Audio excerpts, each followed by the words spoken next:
या मकर संक्रांतीला घरीच बनवा एकदम खुसखुशीत परफेक्ट अशी तिळाची चिक्की। नमस्कार मित्रांनो, आज आपण बनवणार आहोत खुसखुशीत कुरकुरीत अशी पारंपरिक तिळाची चिक्की। सर्वप्रथम एका नॉनस्टिक कढईमध्ये अनपॉलिश उन्हात वाळवलेले तीळ घ्या आणि मंद आचेवर ते छान भाजून घ्या। आणि तीळ भाजत असतानाच एकीकडे पोळपाट लाटणे आणि ज्या कटरने चिक्की कट करणार आहात त्या कटरला तूप लावून घ्या।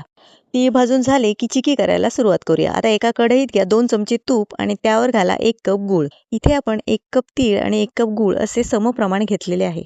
मी इथे ना गूळ किसून घेतलेला आहे, त्यामुळे तो लवकर वितळतो।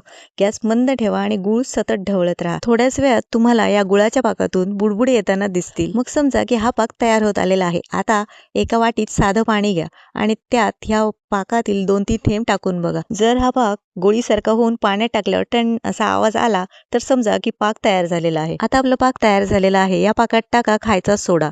सोडा घातल्याने चिक्की एकदम खुसखुशीत होते। सोडा घातल्यावर पाक एकदम पटापट ढवळून घ्या। आता हा गूळ एकदम फुलून येईल। मग यात घाला भाजलेले तीळ। भाजलेले तीळ घातल्यावर गॅस लगेचच बंद करा आणि हे मिश्रण चांगलं एकजीव होईपर्यंत ढवळत राहा। जर इथे तुम्ही गॅस चालू ठेवला तर हे तीळ आधीच भाजलेले असल्याने गुळात गेल्यावर ते करपतील आणि मग चिक्की कडवट लागेल। ही रेसिपी करण्याची पद्धत अगदी सोपी आहे, त्यामुळे कोणालाही नक्कीच जमेल। लहान मुलांपासून मोठ्यापर्यंत सगळ्यांनाच आवडणारी ही पारंपरिक चिक्कीची रेसिपी या संक्रांतीला नक्की ट्राय करा। आता ना हे मिश्रण तूप लावलेल्या पोळपाटावर होता आणि चमच्याने पटपट पसरवून घ्या, नाहीतर नंतर हे घट्ट होत जाते। हवे तसे गोल किंवा चौकोनी आकार द्या आणि लाटण्याच्या मदतीने हवे तेवढे पातळही करू शकता। मी इथे चिक्की लाटून मध्यम जाडीची ठेवलेली आहे, ना फार जाड ना फार पातळ।